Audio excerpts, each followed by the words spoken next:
The music industry was thrown into disarray when Mick Taylor decided to depart from the Rolling Stones. The world questioned how he could possibly walk away from such an iconic musical entity.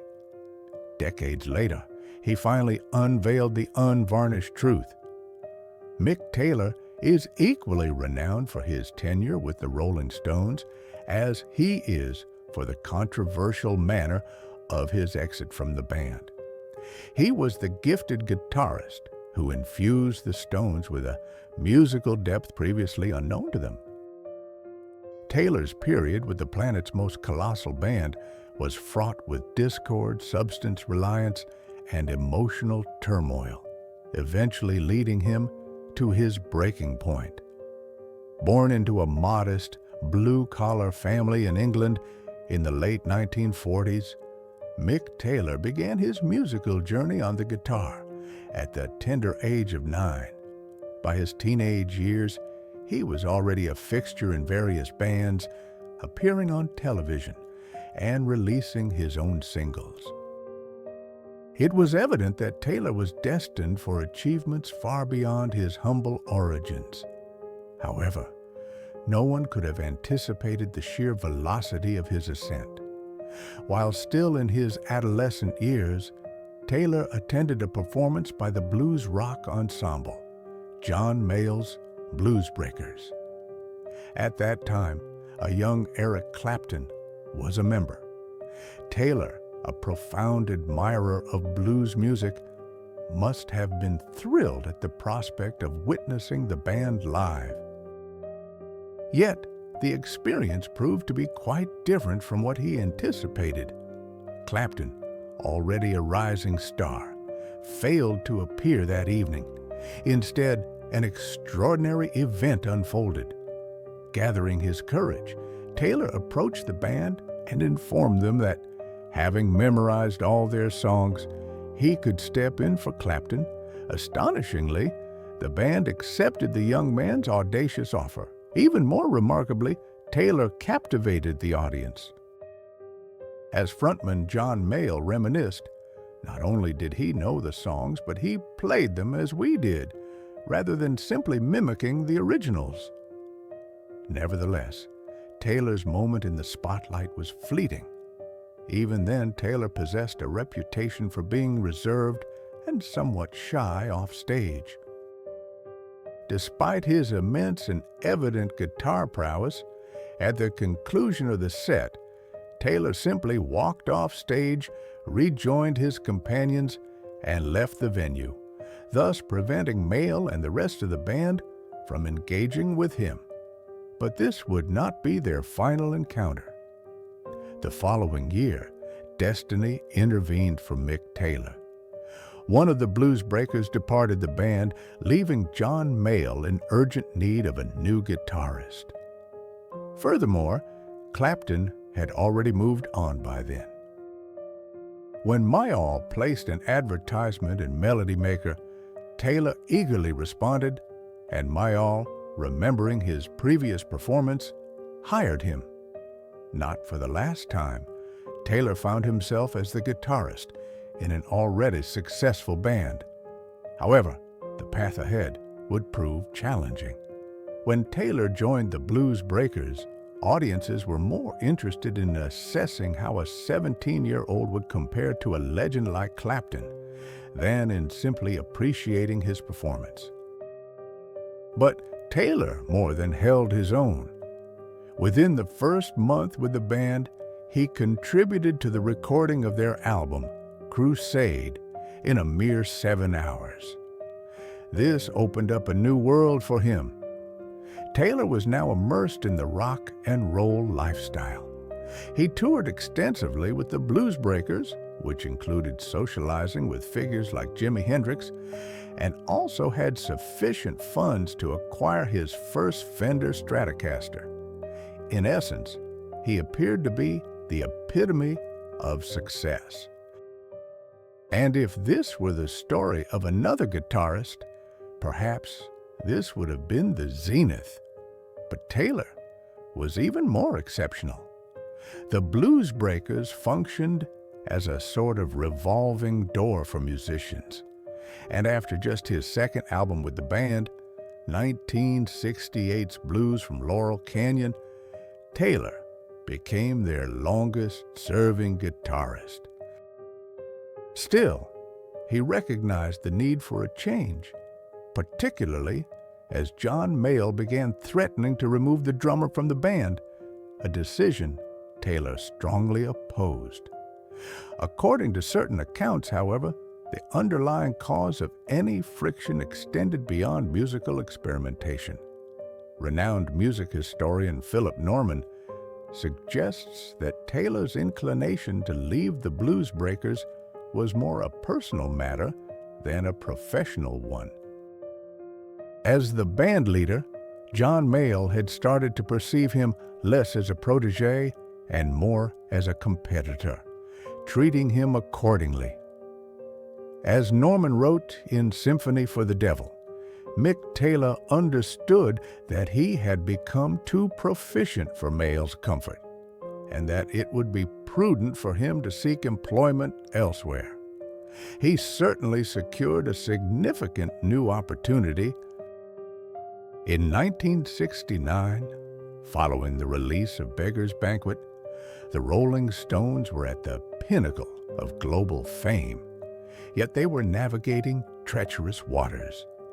Their founding member, Brian Jones, was grappling with severe addiction, rendering him unable to contribute consistently to their music or even embark on tours. This situation, however, was about to present the most significant turning point in Mick Taylor's career.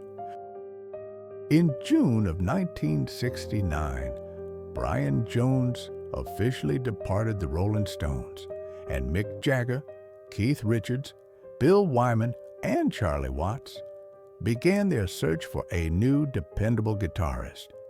In this endeavor, Taylor received assistance from a friend, his bandmate Mick Taylor, perhaps seeking to extricate Taylor from his own sphere of influence, recommended him to Mick Jagger, and the band quickly resolved that Taylor was their ideal candidate.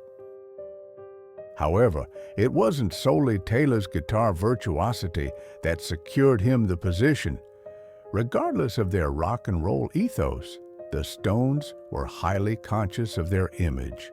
In fact, their manager had already dismissed founding member Ian Stewart from live performances for possessing a less than youthful appearance, being more square-jawed and stocky. It was no coincidence that Taylor suffered from no such perceived deficiency. Now, barely in his 20s, he possessed the attractive looks the band sought. Unfortunately, the Stones harbored even more ulterior motives for hiring him. The Stones were so immensely popular at the time that many questioned why they didn't simply contact Eric Clapton or Jeff Beck and enlist their services to fill the vacancy. The answer does not reflect favorably upon them. The elder members of the Stones did not desire someone who fully understood their value and possessed an ego to match. They sought an individual who could seamlessly integrate, and more importantly, someone they could control. This arrangement ultimately proved unsuccessful for them. If the Stones believed they were acquiring a compliant guitarist in the reserved Mick Taylor, they were profoundly mistaken. His initial reaction to the band was scathing. After hearing them rehearse, he later recalled, "I simply could not believe how poorly they sounded." Not one to hold back his opinions and always eager to appreciate musicality, he continued, their timing was atrocious. I thought, how is it possible that this band can produce hit records? Well, Taylor knew precisely how to assist them. The Stones immediately assigned Taylor the task of overdubbing guitar parts on their forthcoming album, Let It Bleed. He enthusiastically began to revitalize the songs with his fluid musical style, aiming to rectify in the studio what they would need to address during live performances. After all, the band was also preparing for a free concert in Hyde Park on the 5th of July, 1969, the very performance that would mark Taylor's grand debut as a Rolling Stone. Instead, the event was overshadowed by a profound tragedy. On the 3rd of July, 1969, Brian Jones was discovered deceased in his swimming pool at the age of 27, merely a month after leaving the Rolling Stones.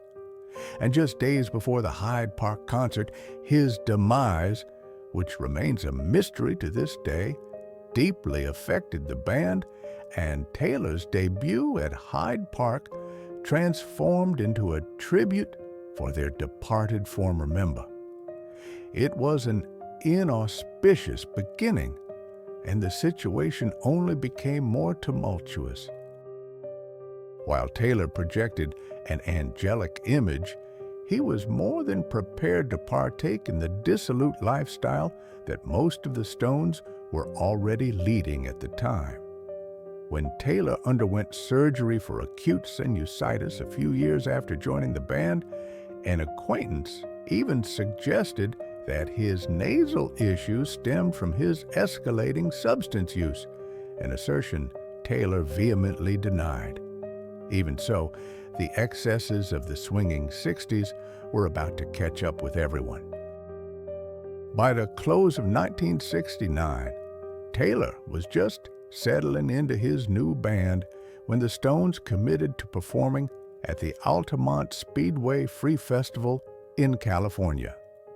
This event, attended by 300,000 people, was intended to be the West Coast's answer to New York's recent and already legendary Woodstock Festival. It also presented another opportunity for Taylor to showcase his capabilities to a vast audience, particularly following the Hyde Park Free Show's transformation into a Brian Jones memorial. However, it devolved into an even greater catastrophe. When Taylor and the Stones took the stage at Altamont that day, the crowd was already restless and on the verge of uncontrolled chaos, unintimidated by the presence of the Hells Angels, who were tasked with security. Nevertheless, the Stones continued to perform and persisted even after an 18-year-old audience member, Meredith Hunter, attempted to climb onto the stage amidst a throng of other fans, while the Angels tried to push them back. They would soon wish they had ceased their actions at that very moment. Following another altercation between Meredith Hunter and an Angel, Hunter produced a weapon from his jacket, and the Angel responded by stabbing him, resulting in his almost immediate death. The Stones reacted with profound horror. Although none of them could fully comprehend the unfolding events, footage from the day revealed Jagger calling out, "We've really got someone hurt here. Is there a doctor?" The Stones' nightmare was far from over. No medical professional could offer any assistance to Meredith Hunter at this point. However, the Rolling Stones' subsequent decision proved highly controversial. They proceeded with their planned set list, notably debuting Brown Sugar, a track they had recorded just days prior, to a live audience, and subsequently performing other hits such as Gimme Shelter and I Can't Get No Satisfaction. Jagger would ultimately defend their choice, stating that they believed ending the concert would have only incited further violence, but no amount of music could conceal the grim reality. Altamont is widely regarded as the definitive end of the idealism and naivete of the 1960s, and Mick Taylor and the Rolling Stones found themselves at the epicenter of its unraveling. As the calendar turned to 1970, Taylor had been with the band for less than half a year, yet he had already experienced a lifetime of hardship. Still, for him, the only path forward was to create and perform more music. But not everyone in the band shared this perspective. Having been accustomed to constant touring with a band like the Blues Breakers, Taylor likely assumed it would be more of the same when he joined the Stones, but he was met with a harsh realization. The Stones were as much a lifestyle as they were a band, and their time was not exclusively spent on the road. When Taylor initially joined the Stones, he earned £150 weekly before becoming a fully vested member and receiving 1/5 of their earnings, excluding any songwriting royalties, which were allocated to Jagger and Richards. In many respects, it was a young man's dream, propelling him to a status far beyond his working-class roots. But it also presented a dual-edged challenge. After a mere year and a half with the Rolling Stones, Taylor made a deeply unsettling discovery. He owed Inland Revenue, the British equivalent of the IRS, a staggering £22,000. This was an immense sum, and it was also money he likely no longer possessed, thanks to the band's extravagant partying. For the band, only one recourse remained. Taylor was not the sole Rolling Stone facing difficulties with Inland Revenue. And in 1971, the Stones declared themselves tax exiles, departing England to escape their substantial debts. They generally established themselves in France and attempted to remain united. But this arrangement was hardly conducive to their touring schedule, and Taylor grew increasingly discontented. In January of 1971, the same year Taylor and the Stones relocated from England, Taylor welcomed a baby girl, Chloe, with his then-girlfriend, Rose Miller. However, even this joyous event was insufficient to alleviate Taylor's growing restlessness. He began offering his guitar talents to other artists, notably on the debut album of B.B. King and Regs King. Nevertheless, when the Stones eventually reconvened, the result was a blend of exhilarating chaos and profound artistry. In 1970 and 1971, the Stones released Get Your Ya-Ya's Out and Sticky Fingers, and were now aiming to follow up with what would become the double album Exile on Main Street.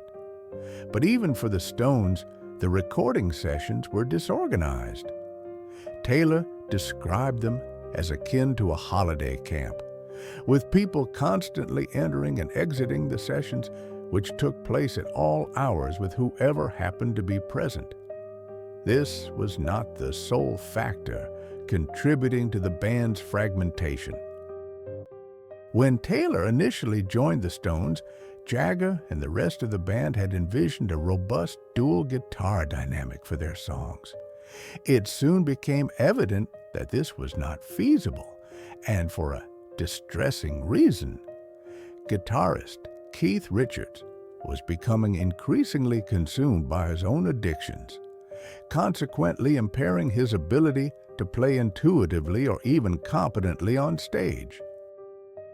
At the time, however, the Stones dismissed the issue, released Exile on Main Street, and embarked on a tour to support its release. This was precisely what they did not need.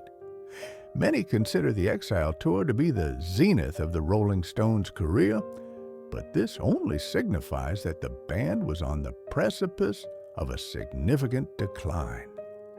Taylor and his bandmates delivered tight sets on the road, but they indulged heavily in their vices off stage. Then reality began to set in.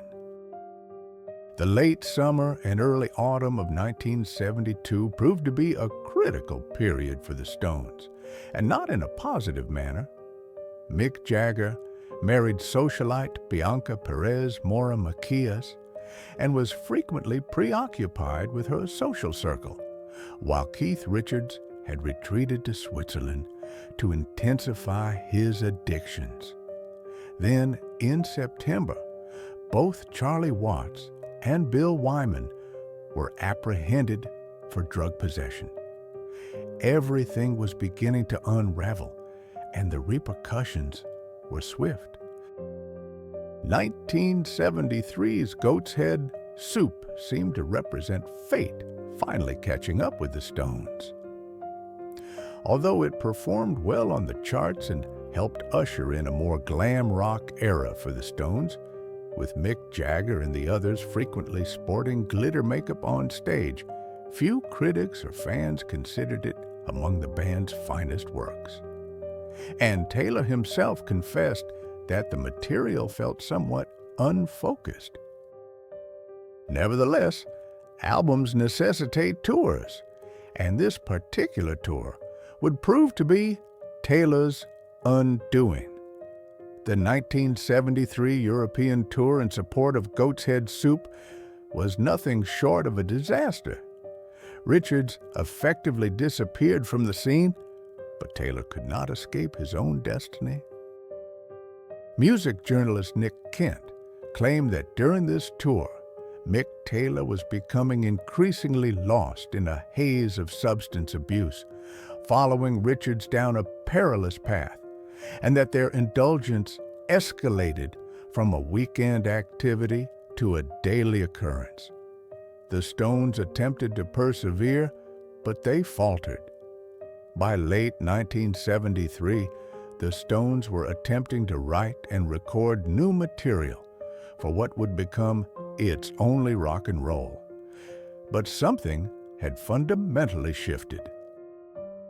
When Taylor arrived in early 1974 to perform overdub work, he found Keith Richards almost unbearable to play alongside, particularly since Richards had reportedly become manipulative, preventing Taylor from performing certain riffs and secretly erasing others that were already recorded. However, this was the least of his concerns.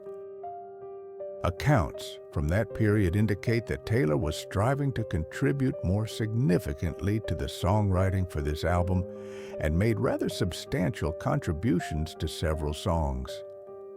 The response was disheartening, despite an alleged promise from Jagger that he would receive songwriting credit.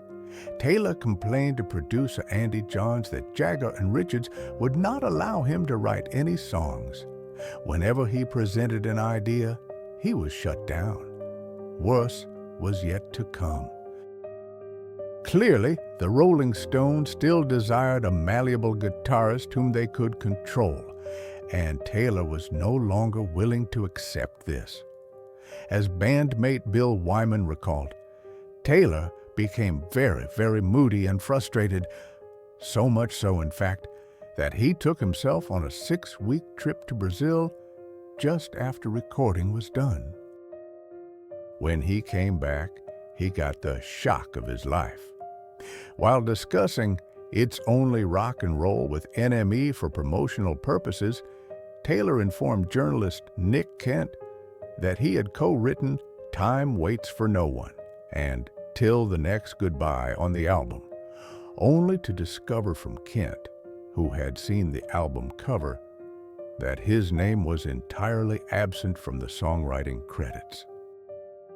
This was devastating news for Taylor, who had placed his trust in Jagger's assurances, and he reportedly fell silent for a moment before muttering, "We'll see about that." At this juncture, all Taylor needed was a final impetus, and he received it. Faced with his creative frustrations, not to mention his bandmates' personal demons and his own substance-related challenges, it became evident to Taylor's confidants that he was no longer content with the Stones, nor was he likely to find happiness there in the future. His girlfriend, Rose Miller, had long been encouraging Taylor to address his dissatisfaction. But it was producer Andy Johns who genuinely urged him to cease complaining and make a definitive choice regarding his role within the band. He simply wasn't prepared for Taylor to take his advice. In December of 1974, Taylor was attending a party hosted by Eric Clapton, brooding over his issues and contemplating the Stones' upcoming stint in Munich, where they were scheduled to record their next album. Then he made a startling declaration. He informed his bandmates that he was leaving the group and then, reportedly, walked out. This certainly caused a significant stir. Left in a precarious situation right before their scheduled studio time, the entire band was furious with Taylor. Jagger would concede that it was inconsiderate of him to inform them the day before they were due to enter the studio. Bill Wyman, meanwhile, complained that it was an extremely inconvenient time and that he did not believe Taylor had handled it very politely. But there was one unexpected reaction, and from an equally surprising source. The day after Taylor informed the group of his decision, he received a telegram that brought him to tears. Keith Richards, setting aside their differences, sent him a message that read, "Really enjoyed playing with you for the last 5 years. Thanks for all the turn-ons, best wishes, and love." According to Rose Miller, Taylor had barely finished reading it before he began weeping profusely. Taylor's official resignation, which downplayed any underlying tensions, became public a few days later, but no one could quite believe it, and no one wanted to. Producer Andy Johns would later refer to his encouragement of Taylor's resignation as the worst thing I ever did. And the prevailing sentiment from the band was, is he insane? No one has ever left us before. It took over 3 decades for Taylor to reveal the complete truth. In a 2009 interview, Taylor finally shared the entire story and then some with the public. He revealed that although the records were selling well, the band was disintegrating, and he never truly believed any of them would remain together in the long term. He stated, "I suppose I just thought I had enough. I decided to go and form a team with Jack Bruce. Even from the beginning, I never really felt like I would stick with the Stones forever. I'm not sure why, but it was clearly a belief that was proven wrong in the years that followed his departure." Taylor has subsequently hinted that he came to regret his decision. After recounting how Jagger offered him 6 months off instead of quitting, Taylor remarked, "I've never been good at taking advice. Maybe I should have listened." With most of the Rolling Stones annoyed with him, there was a final indignity Mick Taylor had to endure on his way out the door. When he contacted the Stones office to deliver the news, one of the first things they did was ask him for his gold AMX card. A practical consideration, to be sure, but still one that must have stung Taylor, who had no clear idea of his next destination. Fortunately, things worked out exceptionally well for him.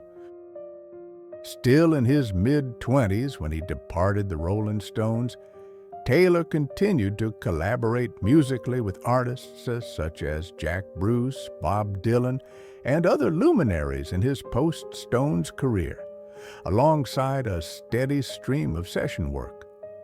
More significantly, the Stones felt his absence acutely. Ronnie Wood proved to be an excellent replacement, but the Stones never recaptured the same bluesy musicality they possessed with Taylor. As Mick Jagger himself once observed, Some people think it's the best version of the band that existed, but Taylor had some losing to do too. The 1970s represented a protracted and challenging period for Taylor personally, even as his professional career flourished independently. In 1975, shortly after leaving the Stones, he married his girlfriend, Rose Miller. But by that time, their relationship was already in disarray, likely due in no small part to his persistent addictions. They divorced soon thereafter. Even so, time proved to be a healer for Taylor's wounds. It took a couple of decades, but things eventually fell into place for Mick Taylor. By the 1990s, Taylor had successfully overcome his substance dependencies. In 1998, he became the father of another child, Emma. Most recently, he's embarked on a lasting partnership and makes his home in the Netherlands. Currently, Taylor is in his mid-70s and has dedicated the past several decades predominantly to projects concerning Stones reunions and their accompanying tours. Apparently, even the Rolling Stones aren't known for holding on to animosity indefinitely. Considering everything, was being a part of the Stones a fantastic experience, or was it pure torment? It was a mixture of both, a true roller coaster of elation and despair. But to be candid, it was predominantly a source of immense enjoyment. If this Factate presentation resonated with you, please show your appreciation with a like and subscribe to our channel for more extraordinary narratives. Have thoughts on who we should feature next? Become a member via the link provided in the description to unlock special benefits. Your patronage is invaluable to us. We extend our gratitude for your viewership and look forward to our next encounter.